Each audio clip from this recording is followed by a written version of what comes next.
میرے سرکار حشر کا دولہا بن کر کے قیامت کے میدان میں تشریف لا رہے ہیں، اور جب سرکار قیامت کے میدان میں تشریف فرما ہوں گے تو میرے آقا کے تشریف ہونے کی جگہ کیا ہوگی، ذرا اس کو ملاحظہ فرماؤ۔ حدیث شریف میں ہے کہ رب تعالیٰ اپنی کرسی کے داہنی جانب اپنے محبوب کو جلوہ افروز فرمائے گا، اور دوسری حدیث ہے کہ رب تعالیٰ اپنی کرسی پر اپنے محبوب کو جلوہ افروز فرمائے گا۔ اعلیٰ حضرت عظیم البرکت اسی طرف نشاندہی فرما رہے ہیں کہ جس کو سایہ ہے عرش خدا پر جلوس ہے سلطان والا ہمارا نبی، ہمارا نبی۔ اللہ اللہ۔ اب آقا کریم صلی اللہ علیہ وسلم سے صحابہ نے ایک مرتبہ سوال کیا تھا، یا رسول اللہ آپ جلوہ افروز کہاں ہوں گے؟ تو آقا فرماتے ہیں مقام محمود پر۔ آقا سے صحابہ نے عرض کیا، یا رسول اللہ مقام محمود کیا ہے؟ آقا فرماتے ہیں وہ الشفاعہ، وہ شفاعت کی جگہ ہے۔ آقا کریم صلی اللہ علیہ وسلم جلوہ افروز ہوں گے، اور جب میرے سرکار آئیں گے قیامت کے میدان میں اور سارے لوگ ادھر سے سرکار کی طرف جائیں گے، اور جیسے ہی آقا کے مقدس رخ روشن پر سب کی نگاہ پڑے گی تو سب کو سکون مل جائے گا، اور سب میرے سرکار جب جلوہ افروز ہو جائیں گے تو سارے لوگ سرکار کو سلام عرض کریں گے۔ کس انداز سے سلام عرض کریں گے؟ اعلیٰ حضرت نے اس کا نقشہ اس طرح سے کھینچا ہے کہ کاش محشر میں جب ان کی آمد ہو بھیجے سب ان کے شوکت پہ لاکھوں سلام، لاکھوں سلام، نعرے تکبیر۔ سب سرکار کو سلام عرض کر رہے ہیں۔ آج سلام پر بہت چڑھا جا رہا ہے، قیامت کے میدان میں تمہیں کھڑے ہو کر کے سلام بھیجنا پڑے گا نبی پر، آج کھڑے ہو کر سلام پڑھنے سے چڑھ رہے ہو۔ میرے آقا صلی اللہ تعالیٰ علیہ وسلم جلوہ افروز ہیں۔ اب جیسے سب سلام عرض کرنے کے بعد عرض کریں گے، یا رسول اللہ انظر حالنا، یا حبیب اللہ ہماری حالت ملاحظہ فرمائیے، سرکار ہم کس طرح سے ہیں۔ میرے آقا ہمیں مدد کی ضرورت ہے، ہماری فریاد کو آپ پہنچیے۔ جیسے میرے آقا کی بارگاہ میں سب لوگ یہ عرض کریں گے، تب تک آقا ارشاد فرمائیں گے کہ انا لہا انا لہا، گھبراؤ نہیں، تمہیں نجات دلانے کے لیے میں ہی ہوں، اب تمہیں پریشان ہونے کی ضرورت نہیں ہے۔ علماء سے میں عرض کروں گا، انا لہا اس کے لیے میں ہی ہوں، اس کا لغوی اور لفظی ترجمہ یہی ہوا، کس کے لیے ہے سرکار؟ بخشش کرانے کے لیے۔ سبحان اللہ۔ سب بخشش ہی تو مانگ رہے ہیں، یا رسول اللہ ہمارے حال پر رحم کیا جائے، سرکار ہماری حالت کو دیکھا جائے۔ آقا کریم ارشاد فرماتے ہیں گھبرانے کی ضرورت نہیں ہے۔ جیسے سرکار یہ ارشاد فرمائیں گے تو اب سارے اہل محشر تو گھبرا رہے تھے، مگر آقا کی مقدس زبان سے یہ سننے کے بعد سب کو سکون حاصل ہو جائے گا۔ اعلیٰ حضرت عظیم البرکت اسی کی نشاندہی فرماتے ہیں کہ ابائی شفاعت کی سات بائی ذرا چین لے میرے گھبرانے والے، گھبرانے والے، اب بخشش کا وقت آ گیا ہے، تمہیں گھبرانے کی ضرورت نہیں ہے۔ آقا کریم صلی اللہ علیہ وسلم جب یہ ارشاد فرمائیں گے تو سب کو سکون ملا ہے، سب کو اطمینان ہو گیا۔ اب آقا کا کریمانہ حال کیا ہوگا؟ میرے سرکار اپنے دست نبوت میں حمد کا جھنڈا لیں گے، اللہ رب العزت کی طرف سے آقا کو یہ جھنڈا عطا ہوگا، اسی کو لواء الحمد کہا جاتا ہے، یعنی حمد کا جھنڈا۔ سرکار جب اپنے دست پاک میں اس جھنڈا کو لیں گے تو رب کی تعریف بیان کریں گے، اور جب میرے آقا رب کی تعریف بیان کرنے لگیں گے تو سارے اولین و آخرین سرکار کی عظمت دیکھیں گے کہ آج جو مقام قیامت میں محمد کو ملا ہے کسی کو نہیں ملا ہے، جو مرتبہ ان کو ملا ہے کسی کو نہیں ملا ہے، آج جو قرب رب کی بارگاہ میں ان کو ہے کسی کو نہیں ہے، سب لوگ دیکھ لیں تو میرے آقا تو رب کی تعریف کر رہے ہیں اور سب سرکار کی تعریف کرنے لگیں گے، سارے اولین و آخرین تعریف کرنے لگیں گے، جو آج دشمنی رکھتے ہیں وہ بھی تعریف کریں گے، جو دوستی کرتے ہیں وہ بھی تعریف کریں گے، جو دیوانگی پن کا حال اختیار کیے ہیں وہ بھی تعریف کریں گے، اور جو عداوت میں چلے بھولے جا رہے ہیں وہ بھی تعریف کریں گے۔ سارے لوگ قیامت کے میدان میں آقا کی تعریف کرنے لگیں گے۔ سبحان اللہ اب سب لوگ سرکار کی تعریف کرنے لگیں گے اور ایسے انداز سے تعریف کریں گے، اللہ اللہ، میرے آقا کی مقدس شان تو یہ ہے کہ میرے سرکار اپنا سر سجدہ میں رکھ کر کے رب کی عبادت کر رہے ہیں 7 دن 7 رات۔ قیامت میں میرے آقا کا سر سجدہ میں ہوگا، آقا کریم صلی اللہ علیہ وسلم سے رب کا فرمان ہوگا، محبوب سر کو اٹھاؤ، یا محمد ارفع راس کا، محمد اپنے سر کو اٹھاؤ۔ اور آقا کریم صلی اللہ علیہ وسلم کے لیے 3 جملہ رب کی طرف سے ارشاد ہوگا، محمد کہو تمہاری بات سنی جائے گی، اور تم بخشش چاہو جس کی اس کو بخشا جائے گا۔ اور پھر اللہ کا آخری پیغام یہ ہوگا کہ تم جو مانگو تمہیں عطا کیا جائے گا۔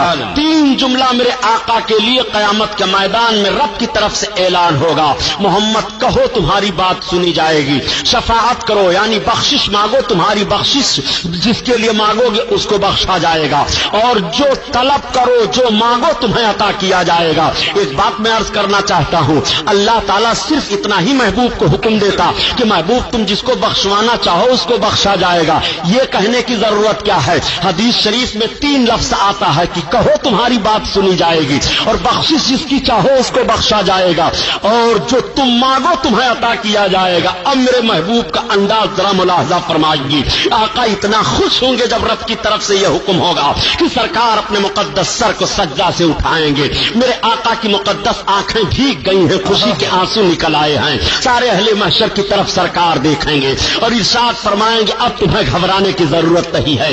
اعلیٰ حضرت عظیم البرکت فرماتے ہیں کہ میرے آقا کا کریمانہ حال یہ ہوگا کہ سرکار تو ہم گنہگاروں کی بخشش کی بشارت پانے کے بعد خوشی کے آنسو بہیں گے اور آنکھوں سے آنسو جاری ہیں، اور سارے لوگ مسکرا رہے ہیں کہ اب آقا ہماری بخشش کرانے جا رہے ہیں۔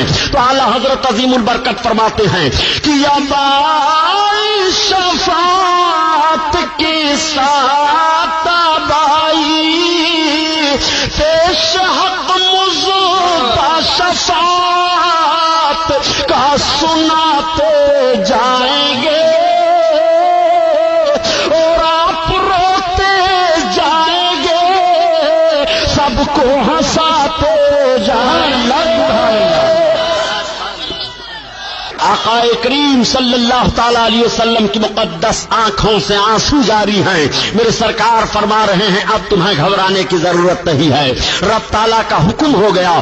اللہ تعالیٰ کے محبوب کی شان ذرا ملاحظہ فرماؤ پیارے، صحابہ کی انجمن لگی ہوئی تھی، ایک ایک زندگی پاک کا ایک ایک لمحہ صحابہ محفوظ کر رہے تھے۔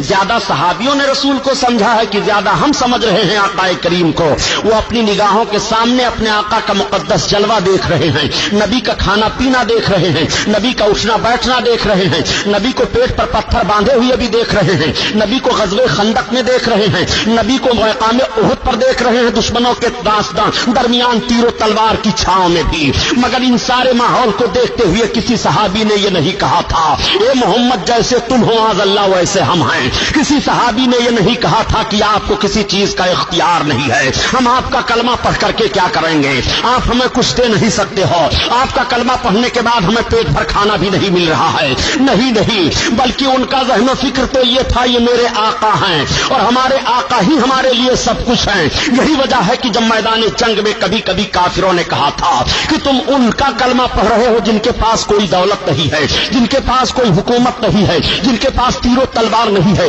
جو تمہیں کسی موقع پر کوئی چیز عطا نہیں کر سکتے ہیں تم مقابلہ کر سکو۔ تو دیوانوں نے کہا تھا سنو انہوں نے ہمیں سب کچھ عطا کر دیا ہے، نہ طاعت پر نہ تقویٰ پر نہ زہد و اتقاء پر ہے، ہمارا ناز جو کچھ ہے محمد مصطفیٰ پر ہے۔ اے لوگوں تم دیکھ تو رہے ہو تیر و تفنگ ہمارے پاس نہیں ہے، تلواریں ہمارے پاس نہیں ہیں، گھوڑے ہمارے پاس نہیں ہیں، مگر ایک دن تمہیں وہ بھی دیکھنا پڑے گا کہ دریاؤں کو پار کرتے ہوئے تمہارے اوپر فتح ہم حاصل کریں گے اور دنیا ہمارے لیے بول پڑے گی کہ بے یزاں کبھی افریقہ کے کلیساؤں میں، کبھی تپتے ہوئے صحراؤں میں، دشت تو دشت ہے دریا بھی نہ چھوڑے ہم نے اور بحر ظلمات میں دوڑا دیے گھوڑے ہم نے۔ تو دنیا نے دیکھا تھا کہ محمد رسول اللہ کے چند دیوانوں نے قیصر و کسریٰ کی اینٹ سے اینٹ بجا دیا تھا، دنیا نے دیکھا تھا کہ رسول کے دیوانوں نے ایک ایسی شاہراہ متعین فرما دی تھی اور دکھا دیا تھا کہ محمد رسول اللہ کی طاقت یہ ہے، نبی کی شان یہ ہے۔ اسی لیے ڈاکٹر اقبال کو کہہ دینا پڑا کہ آج بھی تم اگر عظمتوں کے خواہاں ہو، آج اگر تم بلندیاں چاہ رہے ہو